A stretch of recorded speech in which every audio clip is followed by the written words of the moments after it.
3, 2, 1. Most people don't realize how stressed they are until their body forces them to notice.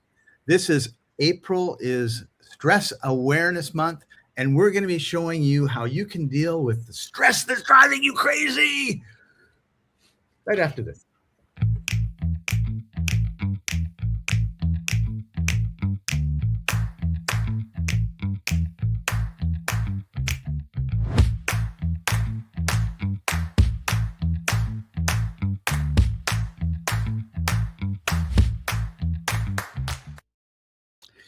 All right, welcome. This is the Life Enthusiast Health Shots podcast, restoring vitality to you and the planet. I'm your co-host, Scott Paton. Joining us, as usual, Martin Patella, founder of Life Enthusiast and health engineer. How are you doing today, Martin? I'm actually on the mend. Remember how I told you that I became somewhat stress-induced, debilitated, and I think I have turned the corner and I'm starting to get better. Awesome. Which is amazing because, of course, even the guy who knows what to do sometimes does not follow his own advice. Right. And I think, Martin, that there's a really important lesson in that because, so for you, just to give a little backstory, Martin and I were chatting yesterday and he said, "Whoa, look at this." And I said, blah, blah, blah, blah, blah. And Martin goes, "Oh, I know that. Why didn't I do that?" And so the importance of having people in your life that you know, that you trust, that you care for, that are going to, help you with even just giving feedback that it's not what we know, it's what we remember, right? And I often think, like for me, I grew up running a grocery store and I had to have it solved before I told my boss, we have a problem. Okay, what's the problem? This is the problem. Okay. And this is what we did. And now the problem's solved. I don't know who taught me that or how I learned it or whatever, but the idea that I would tell my boss, I have a problem and I don't know what to do, was not in my world or universe or multiverse at all. I'd like to say my first serious job when I was like in real business, I didn't know as much. I would come to the guy who was the boss and I said, "Boss, this is a problem." And he'd look at me and say, "What are you going to do about it?" Right. Oh dear. Same story, different outcomes. But right. It was an important lesson. Yeah, like you don't go to your boss for the answer. Well, no, the other way, the valuable employee is going to solve it. The employee that cannot solve a problem is not really useful. Yeah. Anyway, great. So stress. It depends. Actually, I have a stress story back in my grocery days I want to share. Just thought of it. It depends on if it's solvable by the person in that position. So I'm running a small grocery store in Prince Rupert, British Columbia. It's on the coast. 13,000 people live there. And Mr. Paton, please pick up the phone. It's our PA system. "Hello, Mr. Paton, there's a customer down here. She's really mad and she will only speak to the manager."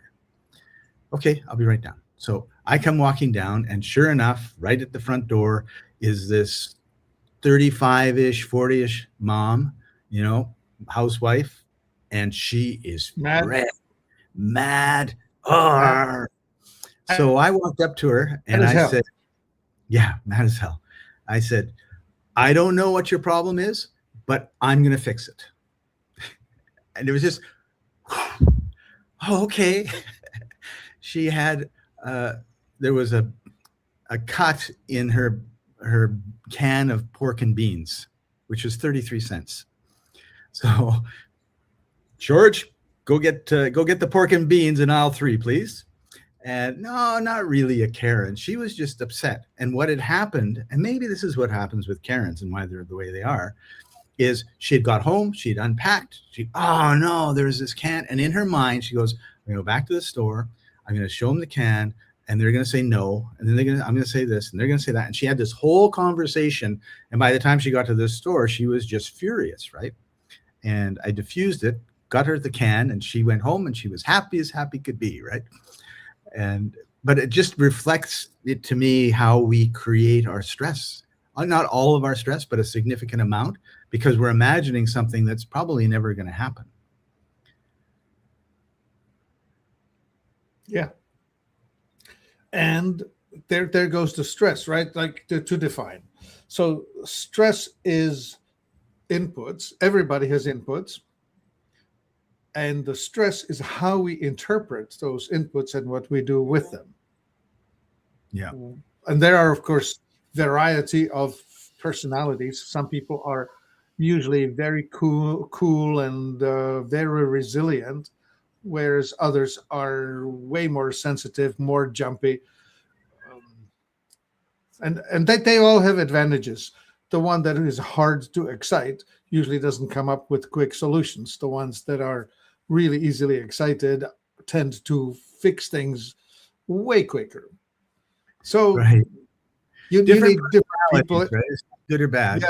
Yeah, we need the variety, and we need to respect that there is a variety, and we need to appreciate that there is a variety.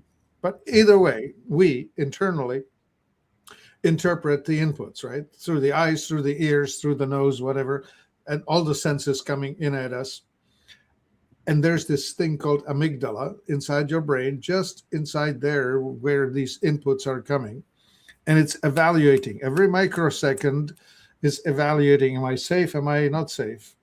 Actually, in a men's world, should I kill it or should I mate with it?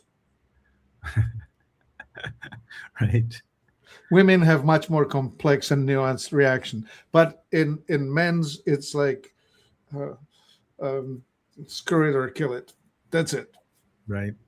So this is Stress Awareness Month, and we tend to talk a lot more about stress as a chronic condition versus an acute condition. Like acute would be you're walking in the woods and there's a bear walking towards you. Like run or grab a club and see if you can club it. But what is it about our society that makes this stress that we have so chronic?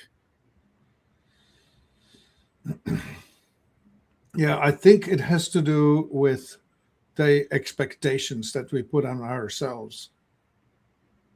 Like we have this important wishes. I would like to be in control. I would like to be appreciated or not judged. And I would like to feel safe. George says pride. And so I would be thinking about pride in terms of keeping up with the Joneses. Yeah. I want to matter, right? Work harder and get a 60-inch TV. Yeah, like we could analyze just about every tweet that's coming out of any one person's tweet account and interpret what they felt like when they attacked somebody else. Because when they attack somebody else, like when they call you weak, they probably are afraid of being found to be weak. When they call you a loser, they are afraid of being found out in a loser position. Yeah, it's a sort of what someone accuses you of is usually what they're guilty of. Or at least what they're afraid of being seen as. Right. Yeah. And then we also have input overwhelm. Like if you even go back 100 years, say, let's go back a little bit, like before the World Wars. We didn't have TV. We didn't have constant inputs. You know, we're not inundated with the news. You know, this halfway around the world, this is happening. So now we're all upset about it. And you know, Scott, a thought. Telegraph was the first thing that was resembling fast news.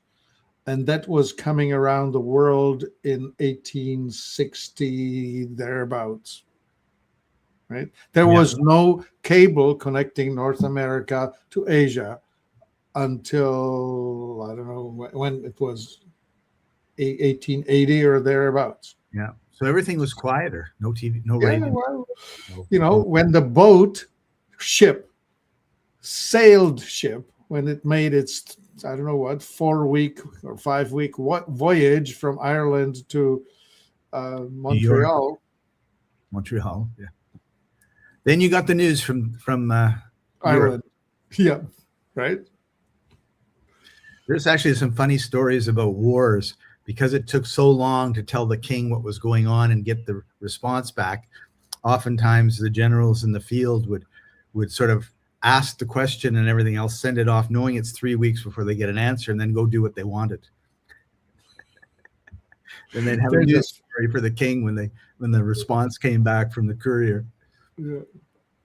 Mind you, there's a famous story about Rothschild having found out what the outcome was of the Hamilton versus Napoleon, and pretending that it went one way, started selling as if the British had lost, and everybody piled on that and started dumping everything. If Rothschild is selling, everybody, it's going to be. And then he started buying all the dumped stock and made a fortune. Yeah. Okay, Anyway. so let's talk a little bit about what we can do. Like, first of all, we all have to have a certain level of stress, but yeah. Our problem is that we have too much stress and we don't get rid of it. And then it shows up in different ways, which are usually things that we're not happy about. In my case, I had pain in my jaw from clenching so much like this. And I had no idea. Nobody ever said, oh, you have a stressful job, you should learn to relax, or anything like that. And it wasn't until I left and I was no longer stressed out all the time that I thought, oh, that's funny. My jaw doesn't hurt anymore. So one of the things that I think we could do is we could look at, first of all, recognizing that we have stress, and then look at micro habits, little things that we can do, as opposed to a big thing, right? Like it's, go spend, 2 hours a week at hot yoga, 2 hours a day for every day of the week at hot yoga, and you'll sweat out everything. Well, yes, that's true, but I mean, who's going to keep that? And is that? Yeah. Do you have the 2 hours, or is those 2 hours going to stress you out because you can't find the time to do it? I tell you, it's really interesting because, of course, we accumulate the hormones. The stress hormone is released by the adrenals. The most important stress hormone is called cortisol.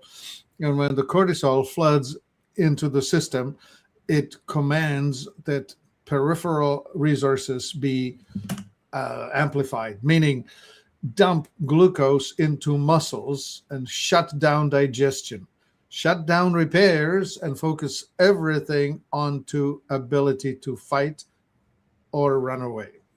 So when you enable muscles, but then don't burn off the glucose, you end up with excess glucose, with excess insulin, with excess belly fat.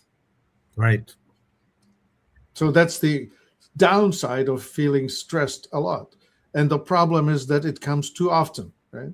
Like the best example I have is driving. The entire time I'm driving, I'm having to watch for threat analysis all the time. What's in front of me? On the side of the road, broken apart, to know that it's not a fake thing. Yeah. Like, it's not in your head, right? It's like there are accidents all over the place. Yeah. But I need to be watching for children jumping from between two parked cars. I'm needing to watch the guy that's on my left-hand shoulder. I'm even having to watch for the oncoming traffic just in case somebody comes into my lane. I mean, it's always on, right? Full on. And the faster you go, the more alert you need to be. Maybe not. Maybe it's always full on. Yeah.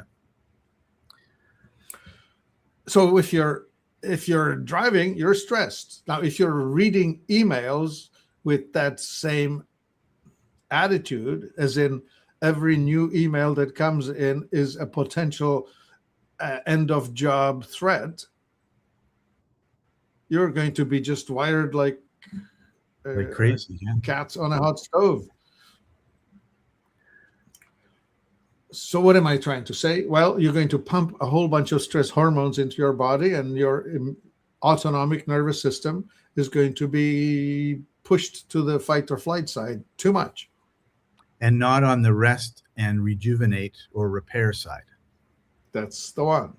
Yeah. And we need to spend more time on the rest and repair, because we have chronic illnesses and everything else that's going on. And why are people sick? Well, it's probably because they're not fixing themselves. The body is not repairing itself, rejuvenating itself, creating new cells where it should be creating new cells the way that it should. And so we talked a little bit about micro habits versus big things. And one example of that would be taking 2 minutes of conscious breathing, like breathe in the nose and hold it, and then breathe out the mouth and hold it. There's all sorts of different ones, but it's really kind of funny. And of course, they don't teach us any of these things in school or university, right? Yeah. But if you just said, okay, who doesn't have 2 minutes where they can just sit quietly? Right. But or it's not who important. Cannot even, Scott, even this one, inhale and let go. Like, yeah. There you go. Right. Instead, it's, and right. George says, and also people dwell on this continuously, on the rewind mental loop. Absolutely. Yeah. Yeah. I mean, just think of the example. That George, example is 40 years old, and I'm still thinking about it. Yeah. George, there are two kinds of stress, of dwelling on the past, that's called regrets, and dwelling on the future, that's called anxiety. Either way, you're not in the now. You're not in the present. The only thing you can do anything about is the next move, the next breath, the next word, the next whatever you do. And yet, there you are reliving your past with, I should have this, shouldn't have that. Or you're dwelling somewhere in the future, imagining, catastrophizing the possibilities. Yeah. And if we're imagining the future, and we could have a choice where we imagine the bad things that are happening, or we could imagine good things that are happening. And that's the same process. Yeah, it's the same process, and it'll have a huge difference on your life. And when everything was shut down for COVID, I was in Colombia, and I thought, oh no, I'm not going to be able to travel anymore, right? Because the world is shut down. It's just going to be all closed. And then I stopped for a second, and I said, like, give your head a shake, Scott. People have been migrating for 5,000 years, if not 10,000 years. It's not going to stop because there's a cold running around the world right now. Yeah. But it took, there was that fear, and I could have succumbed to the fear and said, oh yeah, like poor me, my life is over. Or I could say, you know what? That's just a fear. And what's the other side of that? Oh, it's you can travel, no problem. Here's a quick little story. The famous Robert Malone, the one who was on Joe Rogan that kicked off this firestorm around mRNA vaccines, was on Joe Rogan again 5 years later. And so Joe was asking him, so you had a horrendous reaction, right, to the shot you took? Oh yeah, horrible, near death. Why did you take the shot? I called the people in the research who assured me that everything's going to be fine. Why did you take the shot in the first place? You were the one who called it that is going to not work and have terrible side effects. Well, I needed to travel, and I was told that I had to take the shot to travel. Yeah. So here's a guy who knows better. He's the guy who called the technology. He invented the technology, and he identified it as, don't do it, people. And he did it. And he took it because he was told he had to do it to travel, and he needed to travel, and had near-death horrible experience. When you make a decision, you're supposed to weigh the pros and the cons, and it seems like they don't tell you what the cons are, so all you hear is the pros, right? I needed to travel. That's that's the to travel, and you could die. Oh, yeah. Now I can make an intelligent decision, right? Yeah. And a lot of people were put into these difficult places, like you will lose your job if you don't submit, right? Yeah. Or you will lose your job and your pension. Sorry, Scott. Yeah. And how stressful is that? Yeah, big deal. So people Okay. are tend to be stuck in low level stress, like this constant stress. So we end up normalizing fatigue, irritability, poor sleep, and these are all signals of stress. And we need to be able to do something about it. So what are some things that people can do? So let's basically assume we live in a stressful society. Most of us are not sitting by a lake, fishing Yeah. or just watching the birds and the bees. So what, for those of us that are living the typical Yeah. American lifestyle, what are some of the things that we can do? I think that the worst stress is financial stress, existential stress, right? When you are worried about where your next meal is going to come from, or Yeah. where you're living in a place that makes you feel unsafe. Like growing up in a home that has got an alcoholic in it, or whatever it is, a neighborhood that's inherently dangerous. Those are the worst because you live in danger. Yeah. So that I would love to help people overcome some way. But as far as if you do have a choice here now to make a decision about how you feel about something, do the Scott thing. It's not the end of the world. People have been doing it for 5,000 years. There probably is going to be an okay workaround someday soon. Yeah. Actually, it's funny you say that because in my travels, I'm often feeling stress. Like whatever the situation is, it's like, oh no, this is stress. And it's not normally someone pointing a gun at me or anything like that. So it's not like a life and death situation. But I'm like, oh, and I stop myself and I ask myself this question: am I going to die? And if the answer is no, it's like, oh, okay, well, I think I can deal with it then. I don't know how, and it's really funny because it's like you get into a taxi. It's at night, and you don't know the city. You don't know where you're going. Is he taking you the right way? You're going through a neighborhood. You're going through a bad neighborhood. You're going through a nice neighborhood. You're going through a bad neighborhood. Oh, this is nice. Oh, this is bad. Oh, this is nice. This is bad. And, and I just go like, there's millions of people that have got on taxis in this city in the last year, and pretty much every one of them made it to their destination okay. So I'm probably going to be okay. And I end up talking to myself. What you just did was an example of living in the future, where you are evaluating your environment and interpreting if this is the destination, what you're going to do, right? Like you're always checking safe, not safe, safe, not safe. That's classic. We are like that, right? Like if I'm a hunter walking through savannah, I really need to be worried about lions, elephants, and who knows what else, because it could cost me my life. Yeah. So I need to be paying attention. I have a friend that likes to hunt. And so he was out in the woods with his dad, and they were hunting for a deer or something. And his dad is up on the ridge, and he's down in the valley, and the deer is somewhere ahead of them. And they're creeping along. He looks up at his dad, and he looks behind his dad, and about 50 feet behind his dad is a black bear following his dad. Like, Dad, there's a bear behind you. Like, I'll take a look and decide what to do, right? So yeah, and of course, like we don't want to say stress is bad, because there are times when it saves your life and it's really important. The problem is when you have chronic stress and you don't have a chance to rest and repair, you're going to have some real problems. And so one of the things I think people should do. So let's talk about the interpretation. So there's damn it. We have about 1 millisecond delay, and I think you're finished talking and you're not. Anyway, I was just visualizing the red light flashing in the rear view of my car. And I'm thinking, what is it? What is it? Do I need to pull over? Have I done something? Am I the one who's being pulled over? And then, of course, they whiz past you because they're chasing something else. And you say, oh, good. Okay.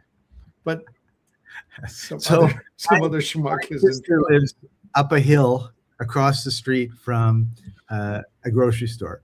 So I drive down the hill, but the way the roads and everything are is if you're leaving the grocery thing, you're supposed to turn right, but it's a little jog to the left, like 5 feet and across. And it's late at night, there's nobody there. So, and everybody jogs across, right? Because otherwise you got to like go a mile out of your way. And so I go there and I'm just going up the hill and a police car goes by with the siren going. I go, oh no, I'm caught. And of course, he's off to wherever he's going. He's not going after me, but just that like, ah. So what I was going to say was take some time to do some breathing. Like I really like the box breathing. We've talked about that before, where you just for a count of 4 or 8, that's different for different people. Like breathe in, hold for 4 or 8, breathe out, hold for 4 or 8. And if you do it like 4 or 5 or 6 times, you actually put yourself into a different state, which is very, very cool. Yeah. And the other one, other really good one is go ahead. You go ahead. No, you go ahead. Okay, the good one is with your tongue. Your tongue is supposed to be rested and tight up against the roof of your mouth. Yeah. You can even roll it and push it up. No, not this way. Up, back. Oh, okay. Just turn your tongue and point it up against at the roof of your mouth. Down the throat. Yeah. Push it up against the roof of your mouth. Anyway, that's the idea, is to signal to the vagus nerve that you are wanting to go parasympathetic. You want to tone down the stress side and promote the rest and repair side. Cool. The most relaxing mineral is magnesium. Yeah. The most relaxing nutrient is chlorophyll. The music, there are specific rhythms and tones that are relaxing. Right. Dragging your fingernails on the blackboard is not relaxing for most people. That drives me crazy. Anyway, all choices, right? Yeah. So let's talk about a magnesium gel that we have. This would be a good time to talk about that. Sure. And I'm just going to bring it up on the screen here.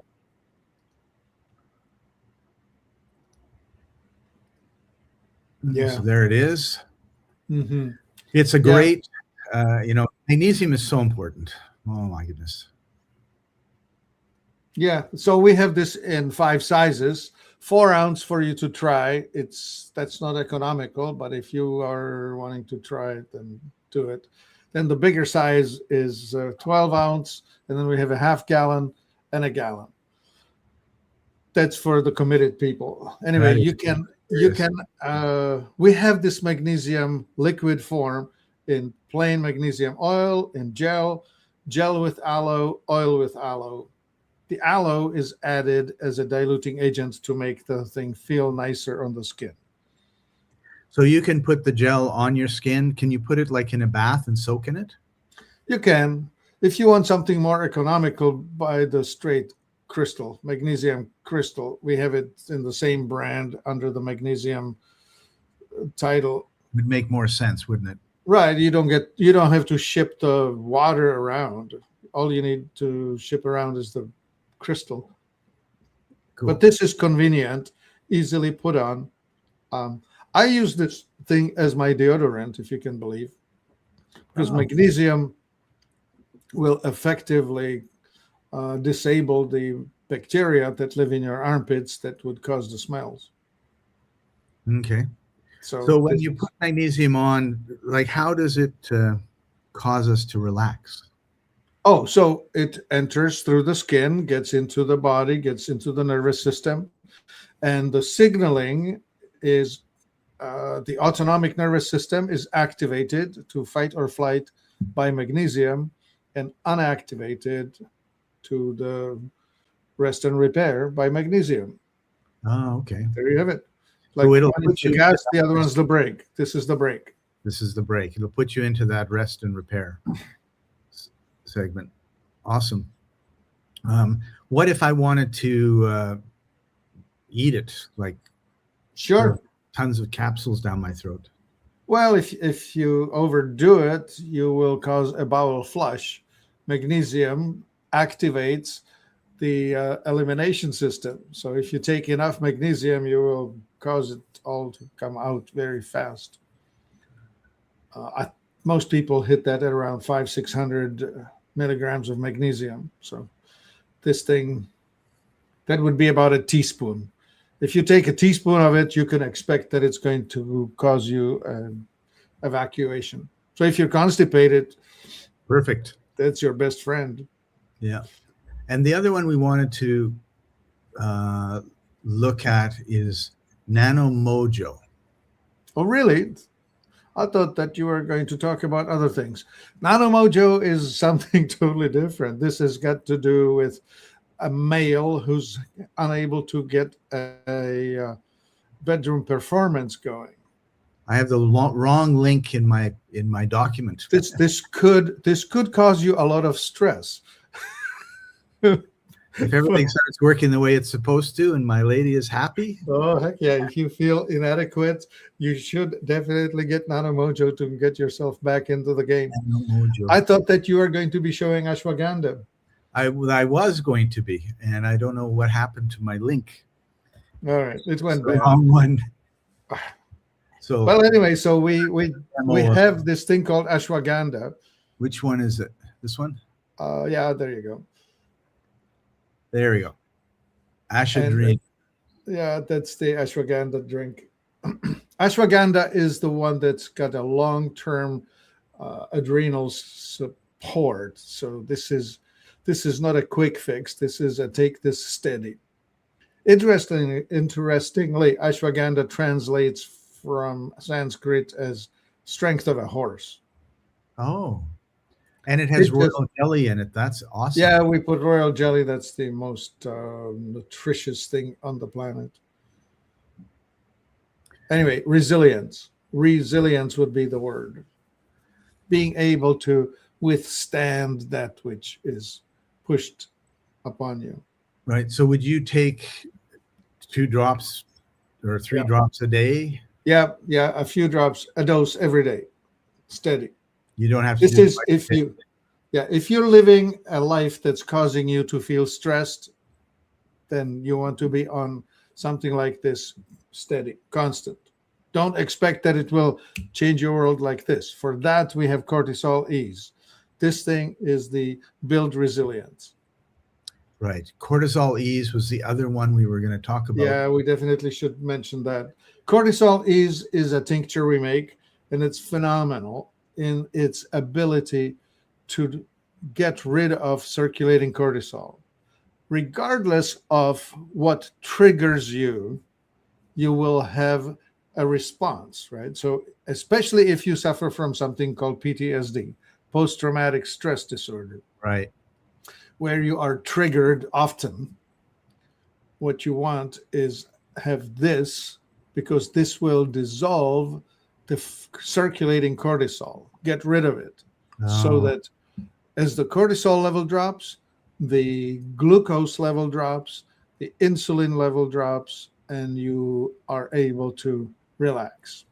So, for example, a student who is studying long into the night, or a gamer who's playing a game way later than he should have, right, and now decides that they want to go to sleep, they won't, because their cortisol level is high.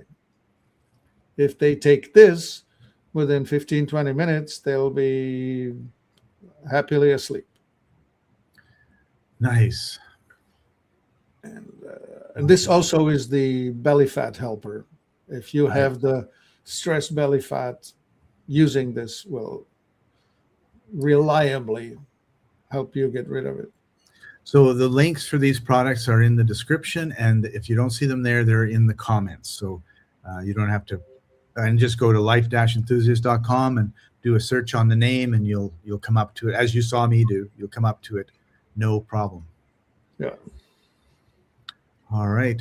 So Martin, we're coming to the end of our time together. I think once again, one of the takeaways I always take is there's things that you can put into your body that is going to help you. There's things that you can stop putting into your body that's going to help you. And then there's things that you can do, whether it's breathing properly, grounding, sitting by a lake or by a tree, hug a tree, go to the beach. Even exercise, even just doing something rigorous that's going to just help you burn off the stress of the day is a good thing. Right. So, okay. So I just popped into my head. We've gone to work. I sat at my computer. I did this, did that. My boss yelled at me a couple of times. My coworker did something dumb that pissed me off. I'm home. And normally what happens is I'm home and I'm tired and I don't feel like going for a walk. I don't feel like going for exercise. Like, how can we sort of shift that to, I feel tired now, but if I have the discipline and I go for that walk, I'm going to feel so much better and have a good evening, as opposed to, drinking 3 beer and watching Netflix and then going to bed feeling crappy. Get yourself a gym membership near where you work and go to the gym before you drive home after work. So you miss the rush hour by exercising, and you'll be out of the rush hour and you will be calm as a cucumber coming home. Nice. Cool as a cucumber. You reminded me of when I was a store manager in a large city and the traffic would back up over this bridge. So all the store managers on one side of the bridge would meet at the pub and have 3 or 4 beer before they went home, because the traffic was so bad. There was just they would get home the same time if they were in the traffic. Right. And those, and they were overweight and out of shape and miserable people. And I just thought, driving drunk, this is shocking. Well, it was a few decades ago. Yeah, back when, right? Yeah. And to think, if they did there's gyms on every corner. They could have gone to the gym, worked out, felt good. That would have taken the same amount of time, and they would, they wouldn't be having heart attacks, 10 years later. Yep. All right. So thank you very much, Martin, for taking time out of your beautiful life, wonderful, stress-free life to share all this great knowledge. And thank you, everybody, for joining us. It's we really love having you. Join us every Wednesday at 2:30 p.m. Eastern Time, 11:30 a.m. Pacific Time. I don't know what time it is in Europe. But if you feel like you've got some value out of this, please hit the like button or the love button. And there it is. How good timing, John. And share it with your friends, or talk about it and say, listen, I was talking to these 2 old farts and this is what they said. And what do you think?